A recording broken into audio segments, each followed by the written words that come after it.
کاشکی عوض نمی شد بی پشت و پناه قلب خستم. چی شد ته قصه چرا من با خودم تنها نشستم؟ ما هر دو جنگیدیم و میدونیم فرقمون کجا بود.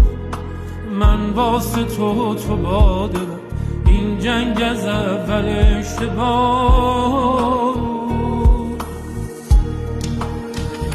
غریب آشنا من چشم راه میمانم، آهای بی وفا من بعد تو ویرانم. غریب آشنا تو به عشق من میخندی، آهای بی وفا تو بگو چرا